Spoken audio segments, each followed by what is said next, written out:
So I know I'm preaching to the choir when I say the lines of, from forest to faucet, water is as vital to us as it is to a watershed. It enhances our natural beauty of our environment, the quality of an environment, public health, our economic and recreation potential where we live, work, and play.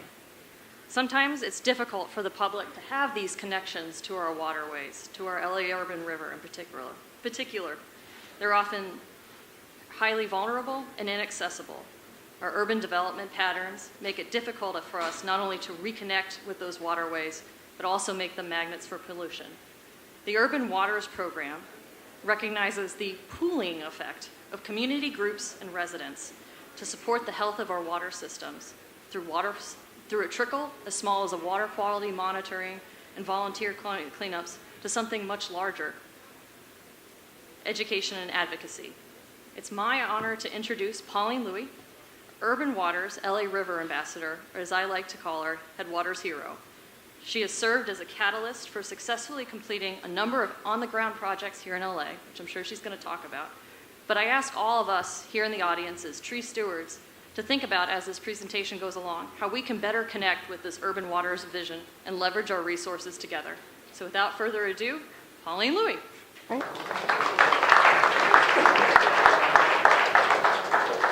All right, am I on? Okay, great. Thank you, Miranda. And before I kind of plow right into this, I just want to say a thank you to the Forest Service as being really one of our most favorite federal partners in urban waters. You guys have been tremendous just in backing us and going with us where sometimes we didn't know where we were going, but you've had our back. So thank you to the Forest Service. So as Miranda had mentioned, my name is Pauline Louie. I'm the Urban Waters Federal Partnership LA River Watershed Ambassador. And before you get fooled into that the ambassador word gives me a lot of perks, I don't get like a black car with flags. I don't get diplomatic immunity or any of that. Really, I'm just kind of glorified servant to all, really is what it is. I would say that this is a tough position to be a speaker in because it's right after lunch, because I can see all of you, and I can see kind of like glazing happening after that delicious sandwich and 4 bags of chips that you've had. I've seen you. And also that it's tough to do this conference during an Olympic week, because I know all of you right now are thinking about wonder what's going on with beach volleyball. Yeah. So no shame, no judgment, because I'm thinking it too. So anyway, if you can bear with me, I'm going to talk about something that all of you are really familiar with. We talk about it all the time. Collaborate, play space, yada. And it's become part of our lingo, but I would like to challenge you to kind of think about, do we believe it? Do we feel it? Do we act on it? Do we actually do this in our regular work? What I'm going to share with you is a little bit of some of our experience from, as Miranda had noted, kind of a sister movement to what you're doing with urban forestry and all that. But maybe not even like a sister movement. Really, as the title has pointed out, we've tried to create a very big tent because we have some really big goals. And that tent does include you. So the lessons that we've learned over the last few years, we want to share with you if you're not a part of our big tent, come into our tent. Or if you're thinking how can we mimic what they're doing with their tent and creating kind of another tent, and then we'll build, connections between our tents or whatever. So let me start off a little bit by sharing a little bit, since you're in LA, and I'm going to talk about the LA River. I got to show you some pictures. So I was kind of giggling to myself before lunch because Greg was talking about anxiety disorder in kind of the concrete jungle, and that's looking pretty bleak, isn't it? I'm like, I can't see where the open space, I can't see where the green is. And it can be kind of depressing here. So when we're talking about working in urban areas, this is what we're up against, right? The challenges are great. The resources are needed, but sometimes they're really limited. But at the same time, I applaud you for doing urban urban work, because that is where the rubber hits the road. If you can do it in an urban environment, you pretty much can do it anywhere. And so the urban environments really make a terrific laboratory for really what it means to create something that's bigger than all of us, right?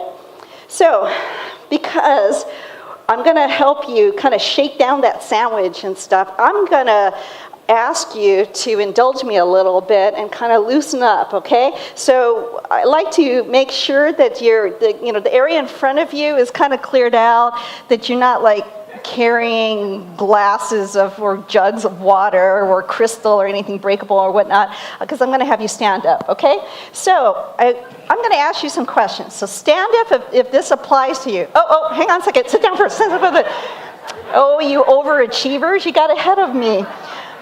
I want to ask you, in the work that you're doing on a daily basis, whether or not these particular groups are part of your colleagues, people that you interact with regularly. Public health people, stand up if you're working with public health people. Okay, thanks. How about recreation people? People are interested in recreation. You can keep standing if that applies to you. Okay, good. Okay, we're going to make it a little bit more challenging. How about tribal organizations? All right, excellent. Okay, getting harder. How about churches, temples, and other places of worship or groups of worship? Excellent. How about transportation planners? Yay, okay, very nice. Okay, the last one, community economic development organizations. All right, okay, thank you very much. Hope that loosened you up a little bit. That's really terrific, because sometimes when I do this exercise, there are categories or groups where nobody's standing, and I'm thinking like, oh my goodness, doesn't that just demonstrate the point that, perhaps we need to be a little less homogenous in who we're dealing with here. In terms of collaboration, and this is what the Urban Waters Federal Partnership is all about, we want to kind of give some muscle to the term place-based. And I know that kind of gets bantered about a lot, especially on the federal level. And I really have to kind of reinforce that all the things that we're talking about here has to get played out on the ground. It has to get played out by members of the community. People who will say, yes, that program of yours really works in my community, or I don't like that very much, or I don't get what you're trying to do. Because if we don't have that connection, really the work that we're doing on a day in and day out basis just becomes programming, right? So where's the impact in all of this? So some pictures of LA River, and I'll kind of use that as a backdrop. If we're talking about kind of urban greening, we don't have a lot of space in LA, right? So that was the idea behind, well, let's look at what is our remaining available space. Well, hey, we actually have a waterway in LA, and for those of you who are not from LA or are from LA and just never knew this, the LA River is actually a natural river. It was here way before us. And the idea that we kind of encased it so that nobody can see it, or you drive over it as you're on the freeway and you're thinking, well, that's an ugly ditch right there. That's our river. I know, it's challenging. So talk about a complicated laboratory, and I'm just going to kind of run through some of these. This is just an image of how challenging it is sometimes to work in urban environments. Talk about the players that you have to deal with, and they're not the voluntary ones that are like, yeah, I like what you're doing, I like to get involved. No, these are the folks that you have to go through for the most part, jurisdictionally. It's a huge area, and I have to say, I think that the watershed, including the tributaries, is over 400 square miles or something like that. So it's a really large area. The Urban Waters Federal Partnership was kind of created in 2009 as a response to the president asking the federal agencies to look at how they were working within their own agencies and between agencies. The idea was that, we're not flush with funding or support from Congress in a lot of ways. What can we do? How can we be effective through efficiency? And if we're telling kind of our constituents to kind of work smarter, we have to do that within the federal government here. So in 2009, and this kind of followed on the heels of what the Department of Interior did with the America's Great Outdoors Initiative, which was to try to reconnect people back to the great outdoors. EPA decided to pull together the federal agencies, and at this point we have 14 federal agencies that have signed up nationally, to kind of think about, okay, let's do place-based work and let's target communities that have an urban waterway. And let's see if we can use that as kind of like the ground zero for doing a lot of the recreational work, the ecological restoration work, the economic development work, all of these things. We're going to make it multidimensional, multi-benefit, but we're going to place all that work within urban waterway locations. So the idea here is that how can we work on projects that accomplish all of these things all at once? And I like to say that the object of our work is to find the sweet spot, right? To find that nexus where we're crossing over with people and agencies and sectors that normally don't talk to each other. For instance, if you're doing ecological restoration, maybe you've never done work with community reinvestment and banks. Or let's say you're a water person and you're like, I know nothing really about what arborists do. So it's to kind of build those connections. So we started out with 7 locations in 2010. They designated the LA River as one of the original 7 locations. And as you can see, so the ones in brown are kind of the original ones. And then the remainder of them have, the program has grown over the last couple of years. So we're at, I think, 19 locations, with San Antonio being the last one.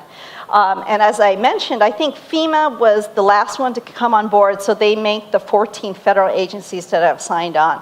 Now, having said this, we're trying to figure out how to collaborate within the federal government as well. So it goes so much beyond just saying, hey, this is really cool, let me sign this partnership agreement and have it on people's website and we all go rah-rah together.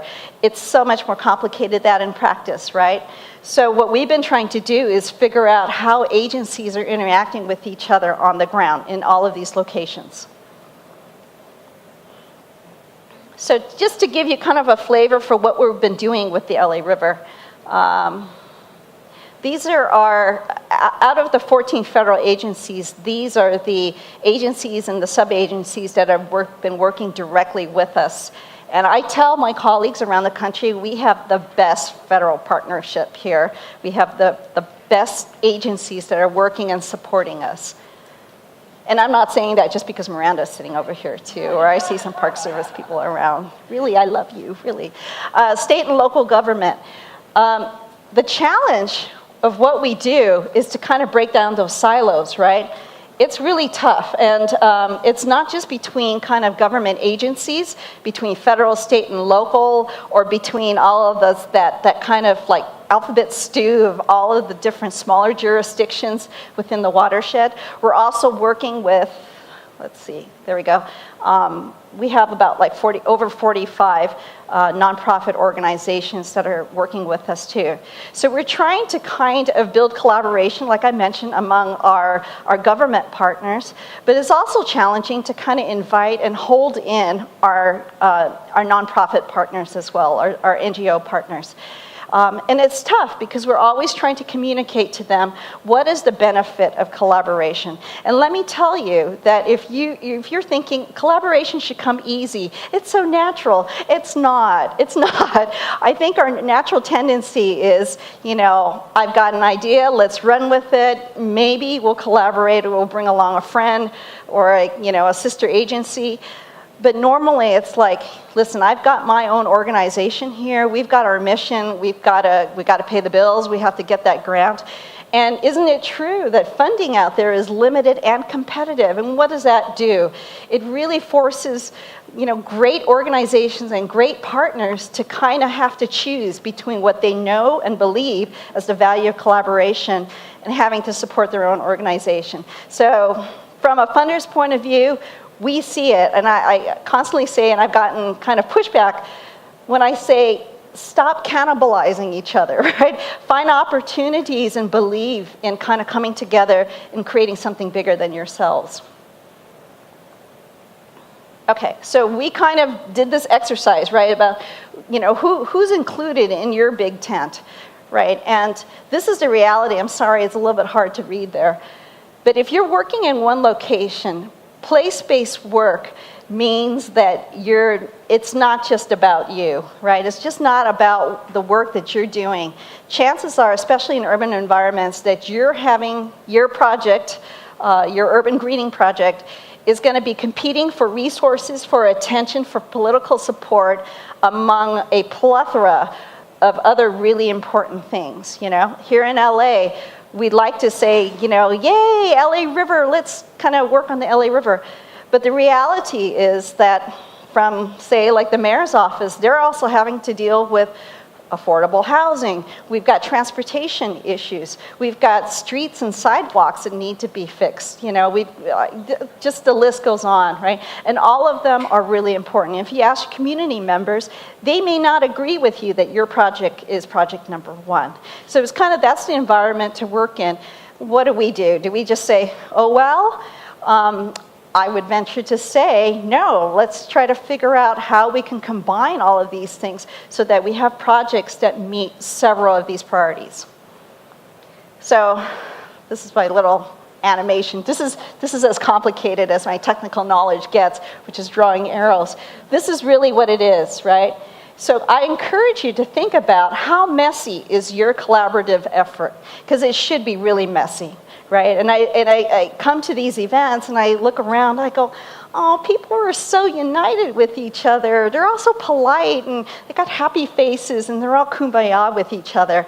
And the reality is that mix it up. Make sure your big tent includes people that are going to make your meeting messy, because that's really where it all comes together. I've had partners tell me, like, I don't want to go to those partnership meetings anymore because I don't like the stress level. I don't like all these different opinions.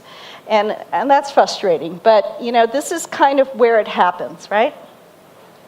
So, one thing about the Urban Waters Federal Partnership that I have to talk about, and this is really the hallmark of that initiative that has really worked out well for us, is the idea of having ambassadors. Now, when they first designated the original 7, not all of them got ambassadors, right? So the idea was that we need a quarterback. We need somebody on the ground who's going to be pulling all of these partners together.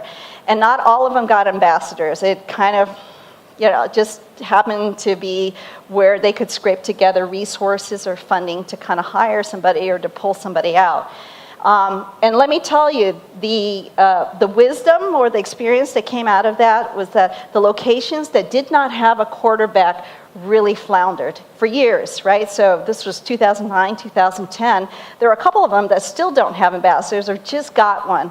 And, the experience has shown that when you don't have somebody who's standing up to say, I'll be the one who's going to pull you together, I'll be the one who's going to kind of start connecting you, I'll be the one who's going to help you establish what is the common thread that all of you guys are going to engage with.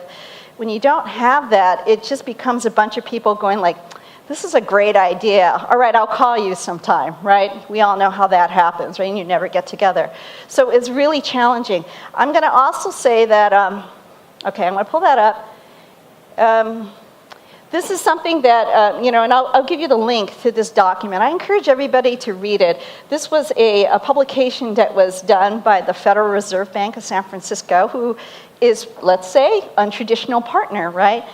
And they wrote this piece about the wisdom of having a quarterback in whatever you're doing, any collaborative effort. It had nothing to do with environmentalism. But even on the community reinvestment side, they said, you need this. You really need to invest in kind of this type of structure.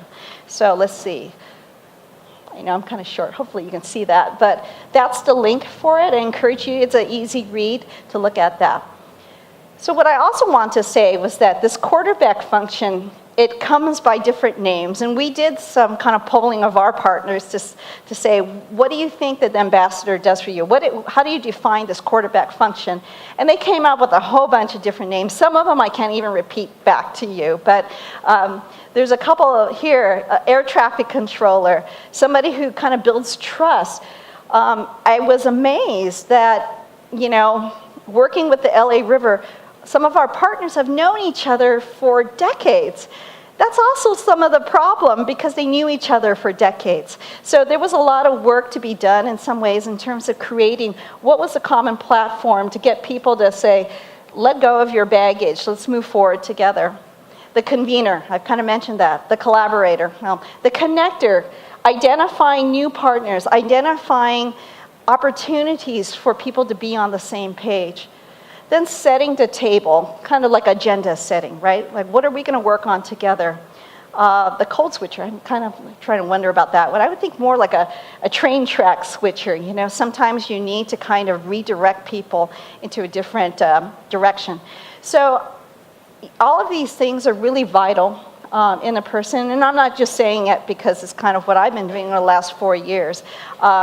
I'm going to be actually rotating out of the daily ambassador function and working on some other stuff, and I'll introduce my replacement in a second.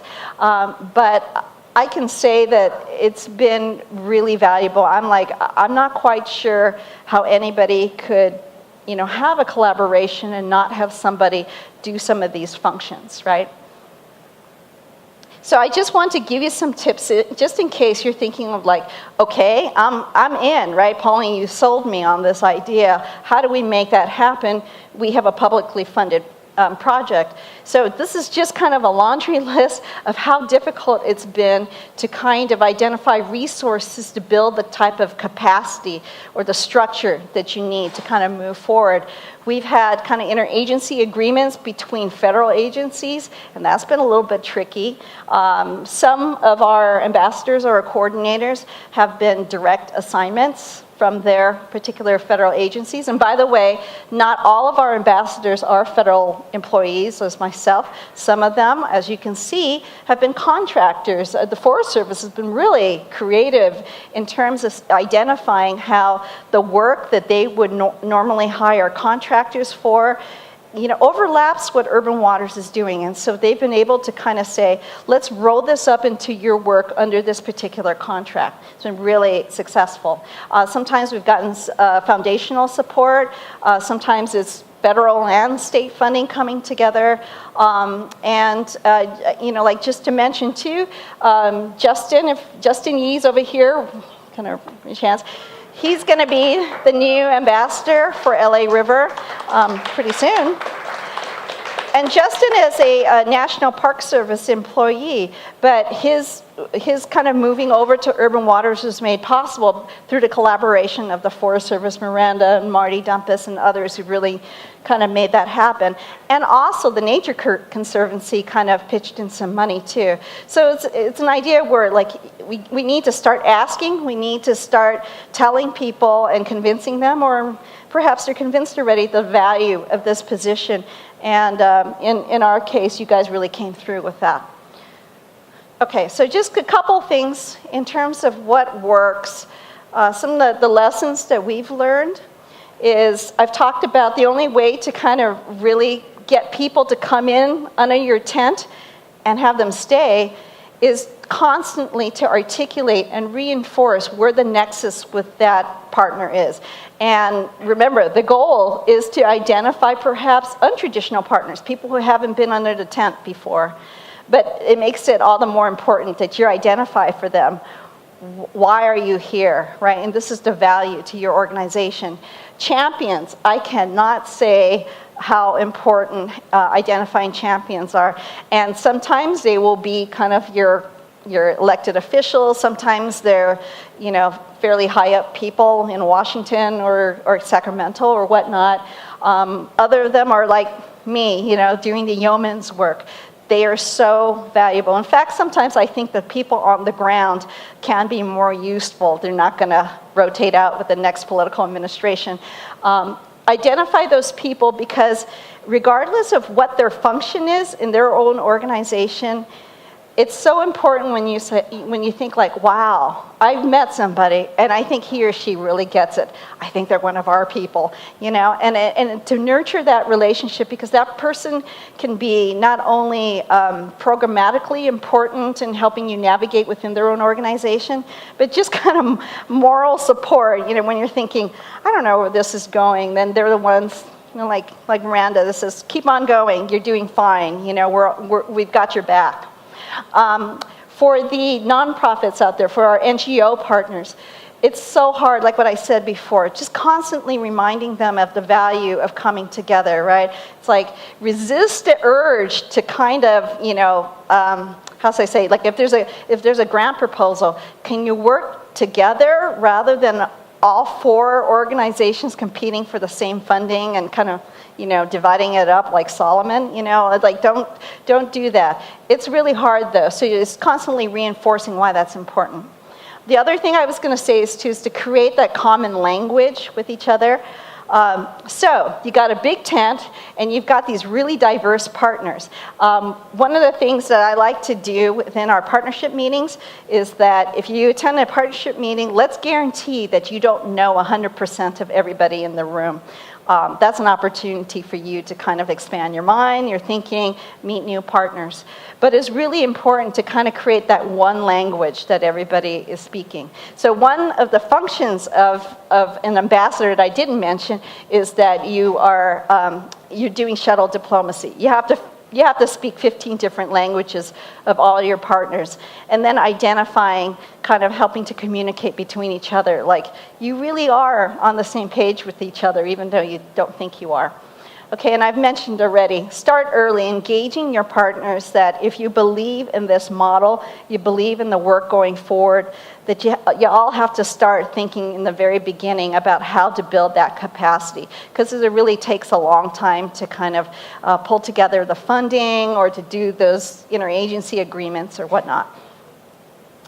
Okay, so just in the last 30 seconds, just shiny, cool pictures of the LA River to show you, and just giving you a glimpse of what the big tent and the big goals is all about. I think you heard Ted Bardakey this morning. I'm sure he mentioned some of the huge goals that the city of LA has. So this is the Arroyo Seco. That's what it looks like right now. Thanks, Kat, for Mia Lara photos here that I'm using. And that is a rendering of kind of what we envision for it. Yeah, it's pretty cool. Right? And notice how there's going to be different utilizations of this same place. Okay, so here's another one. This is off of, I think, the Broadway Bridge, and you've got train tracks running through there. We're still trying to figure out where high-speed rail is going to go through there. Trestled, a lot of utilities, a little bit bleak, and this is kind of the rendering of, we're not really changing a whole lot of the infrastructure, but we are working around it, redesigning, repurposing it in some ways, and certainly adding new uses for that same area, kind of making some public meeting space. So this is my last slide. Oops, yikes. Okay, it's a place that really hopes to be a meeting place for people to connect back to our river. And it's not going to be, it's not going to look like some of the more completely kind of natural rivers that are around. We have some realities that we're working with in terms of flood control. But at the same time, we can do better than what we have, right? So this is it's a huge, not only a huge goal, not only a huge dream, but we're making it happen. The only way that it's happening is because we have created a big tent. So I invite all of you, if you're not in our tent, to come under it, because we'd like to kind of find out what your core competencies are and try to fit that into the mosaic of the work that we're doing. So that's it for me. Thank you so much.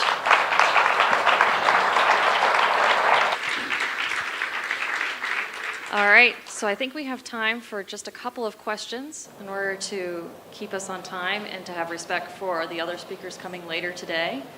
And any questions? Yeah. Will you have to break up a lot of concrete and then put it in a landfill? There are going to be places where the concrete will remain in place as is. There's a lot of work that's going on in the channel where we can make that happen.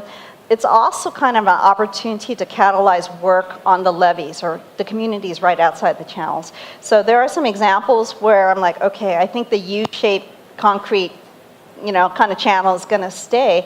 But people have started to really be imaginative about how this can still even be an asset to their community on either side.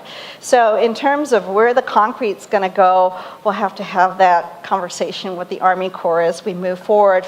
But the idea is that, it's not to create another mess, with kind of what we're removing. But it will be removed in some spots, yes. Yeah, I actually ride a bike along the LA River a lot. And one thing that I've really realized looking at both natural rivers and streams and our poor little LA River, big LA River, is there just the need to get a more movement going to slow down the water rather than, a lot of the talk we've had today is about water utilization, about recycling, using and not sending it all out to the ocean. Right. When we think of all the water that is lost, that does come down, that we really need in this drought-stricken area. So really being able to retrieve some of this, I hope that is really high on the priority. Absolutely, that's extremely high on the priority list. It's one of kind of those boxes of the multi-benefits we're trying to achieve. You got recreation on this side, but you've got, kind of like green infrastructure plans on this side. And also, since you're talking about, Army Corps is kind of sensitive about what we do with the channel because, we have the balanced flood control capacity that we need to do. That's important too. But at the same time, we have some really creative minds. Bureau of Reclamation has been looking at this to see, well, can we tweak kind of the flow a little bit here and there to create more habitat? So yeah, people, we're thinking like 10 years ago, people have been like, oh, that's crazy talk. Now it's like, yeah, let's be creative. Let's do this. All right, Yeah. one final question. Are you going to use the river water to irrigate some of the trees that you plant on the sides, or do you still use, LA City water? So talk about kind of complicated environment that we're working in, right? There are some projects in which that's they're trying to do that. And I apologize, I'm not the water expert, but there are issues of like water rights, thinking like, well, it's flushing out to the ocean anyway, but it's complicated in terms of, who gets to pull that water out of the channel as it's coming down. But yes, there are discussions about how we can kind of divert water to kind of irrigate some of these areas, especially where there is, a great infiltration kind of capacity to do that. So, but yeah, nothing is easy in LA. Nothing is easy in these urban environments. But you're right. We need to, despite it being complicated, we need to keep, kind of bringing that up as something we should be doing. Great. So, Pauline, just one final question. If we're Okay. interested in coming under your tent, what's the best way to contact you and get involved in the Urban Waters program? I'll give you Justin's personal cell phone number. Justin, stand on up again. So please take the time to introduce yourself to Justin and to Pauline. And again, thank you, Pauline, so much for coming and talking to us today. Oh yeah, thank All you, right. everyone.